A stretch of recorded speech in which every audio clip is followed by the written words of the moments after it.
The modern nation of Benin has a deep and complex history. Long before its current borders were drawn, the land was home to many peoples and powers. Among the most significant was the Kingdom of Dahomey. This state emerged around the year 1600 on the Abomey Plateau, an inland region of West Africa. The Fon people founded and built this kingdom. They were an ethnic group and a linguistic group that migrated to the area. They gradually established their dominance. The origins of the kingdom are tied to a series of powerful leaders. These leaders consolidated control over surrounding villages and over wider territories, laying the groundwork for a future empire that would shape the region for centuries. A key figure was King Hawagbaja, who reigned in the latter half of the 17th century. He is widely credited as a principal founder. Hawagbaja established political and social structures that defined Dahomey. He initiated construction of the royal palaces of Abomey. Those palaces became the center of government and the center of ceremony for generations of kings. He implemented a system of succession and royal law for stability. His leadership transformed small chiefdoms into a unified state. The name Dahomey is rooted in a story of conquest. Tradition says it comes from a conflict with a chief named Dan. The Fon leader who defeated him built a palace on Dan's grave, Dan Homey, in the belly of Dan. This story underscores the kingdom's military origins. The state was forged through conflict, maintained by a powerful army, and a centralized monarchy. Military strength and territorial acquisition became defining characteristics. Early Dahomey focused on a strong, centralized state under absolute royal authority. The kingdom was built on strict hierarchy and allegiance to the monarch. The king made the laws. He commanded the army. He controlled the state's economic activities, assisted by a council of high-ranking officials and by local chiefs. As the kingdom of Dahomey grew stronger, its leaders focused intensely on state centralization and on military prowess.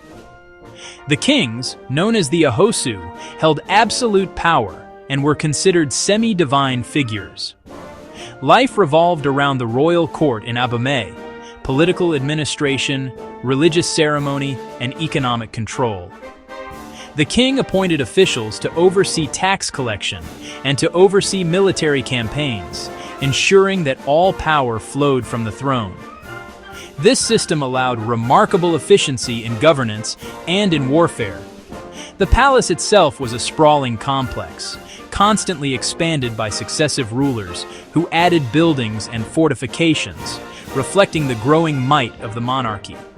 The military was the backbone of the Dahomeyan state.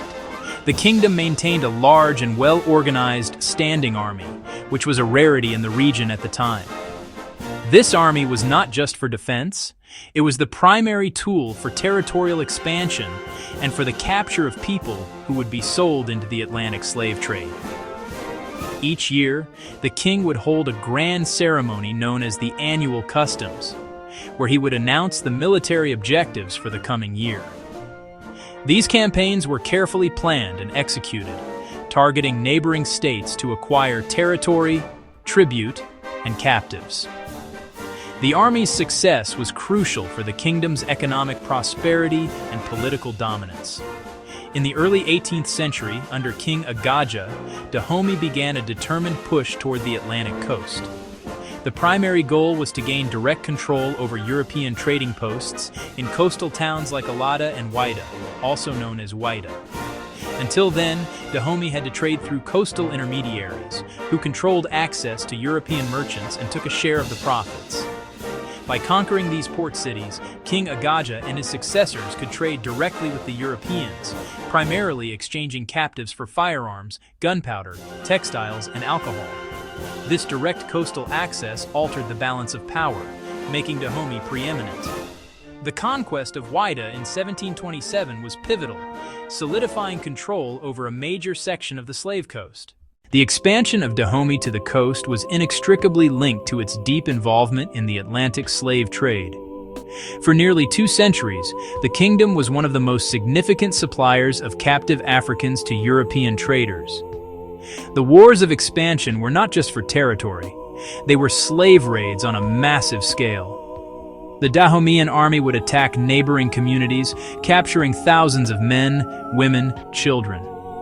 These captives were then marched to coastal forts like Wida, where they were held in horrific conditions before being sold. This brutal commerce became the central pillar of the Dahomean economy, transforming its society and its relationship with its neighbors. The trade was a two-way exchange that enriched the Dahomean monarchy and its military elite. In return for human beings, the kings of Dahomey received a steady supply of European goods, firearms, gunpowder, fine cloth, alcohol, tobacco, metal tools. The monarchy tightly controlled this trade, keeping profits and power at the top. The human cost was immense and devastating. Europeans called the region the Slave Coast. The process was continuous violence and suffering. Captives were torn from their homes and families, forced on a long, brutal march to the coast, and then subjected to the horrors of the Middle Passage.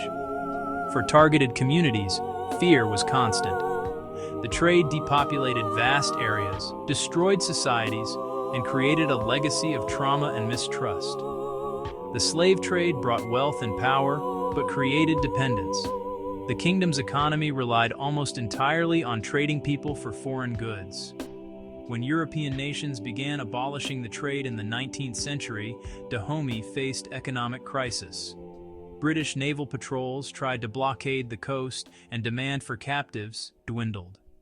Dahomey tried to shift to agricultural exports like palm oil, but the transition was difficult and less profitable. The decline weakened the state and left it vulnerable to external pressures, especially an increasingly aggressive France. One of the most remarkable and distinctive features of the Kingdom of Dahomey was its elite corps of all-female soldiers, known to the Fon people as the Mino, meaning our mothers.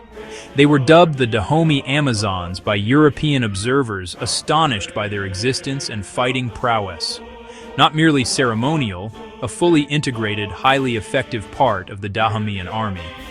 Formally established in the 18th century, they grew in size and importance, eventually numbering several thousand women.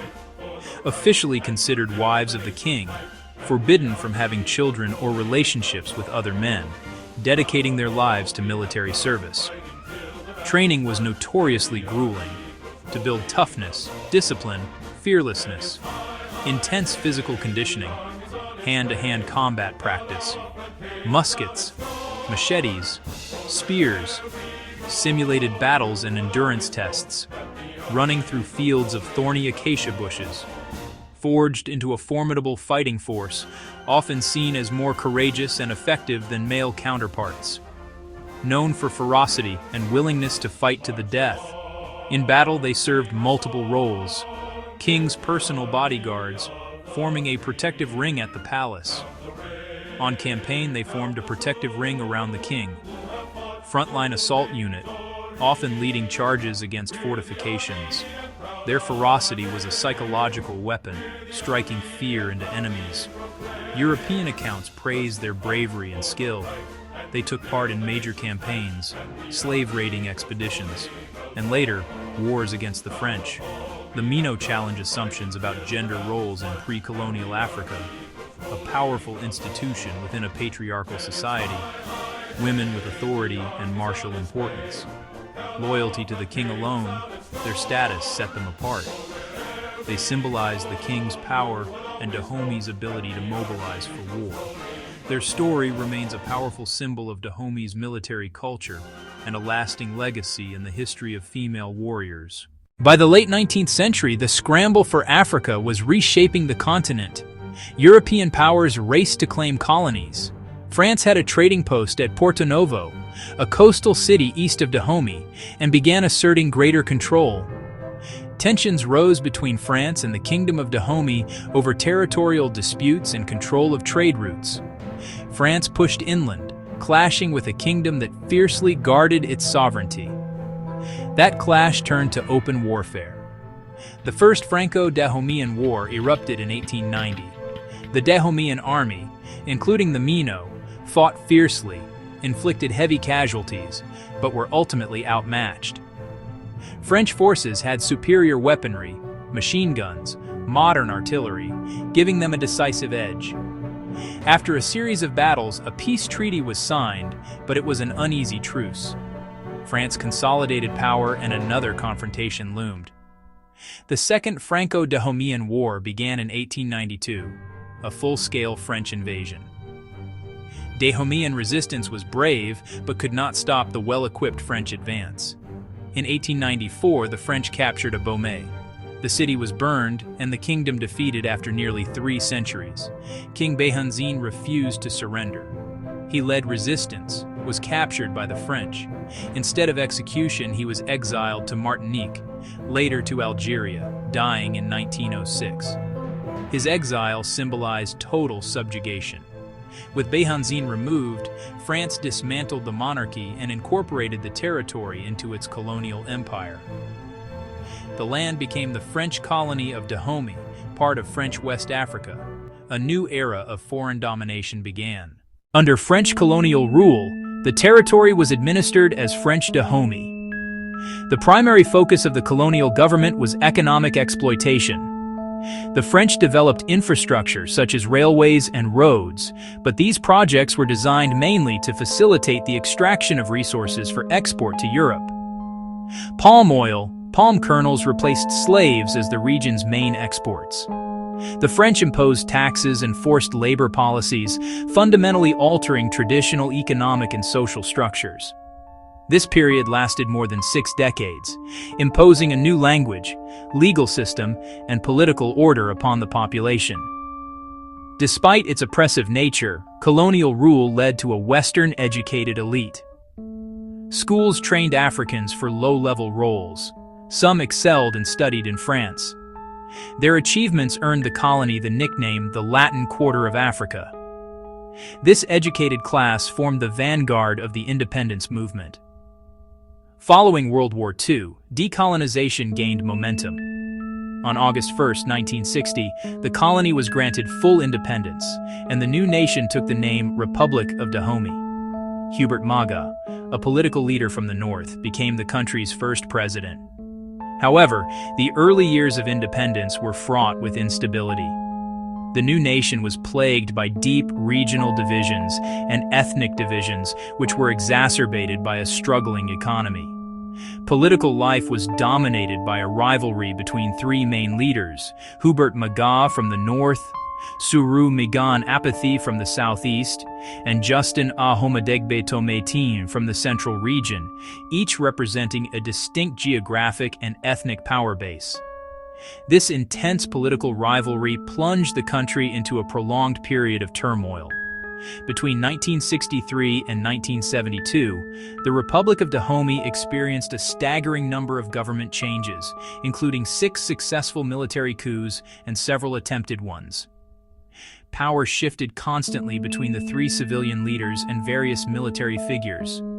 This chronic instability crippled development and earned it the nickname the sick child of Africa, preventing meaningful progress and leaving the nation in crisis.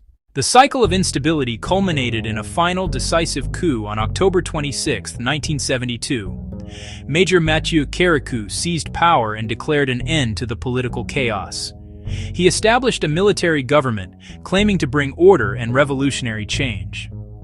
In 1975, he sought a new national identity and renamed the country the People's Republic of Benin.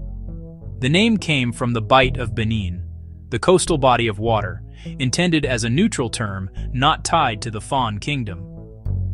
Caricou's government adopted Marxist-Leninist ideology. The regime nationalized key sectors, banks, major industries. It created a one-party state under the People's Revolutionary Party of Benin. The government tried central planning and socialist policies, but they largely failed. The economy stagnated, corruption spread, and the state amassed heavy foreign debt. By the late 1980s, the government was bankrupt, unable to pay civil servants, unable to pay soldiers, prompting widespread strikes and unrest. Facing collapse, domestic pressure, and international lenders' demands, Caricou made a historic decision. In 1990, he convened a national conference of active forces of the nation. It brought together representatives across the political spectrum, opposition leaders, religious figures, trade unionists. Delegates stripped Coup of absolute power, ended Marxism-Leninism, and drafted a new democratic constitution. The conference was a landmark, pioneering peaceful transition, a model emulated by other African countries. It paved the way for Benin's first multi-party elections in 1991. Coup ran but was defeated by Nicéphore Soglo, a former World Bank official and transitional prime minister. Coup peacefully accepted defeat and left office. He later returned, winning the presidency in 1996, winning in 2001, and respected term limits by stepping down in 2006.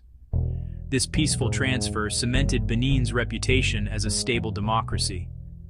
Benin's journey from a powerful kingdom through colonialism and turmoil to a functioning democracy stands as a testament to its people's enduring quest for stability and self-governance.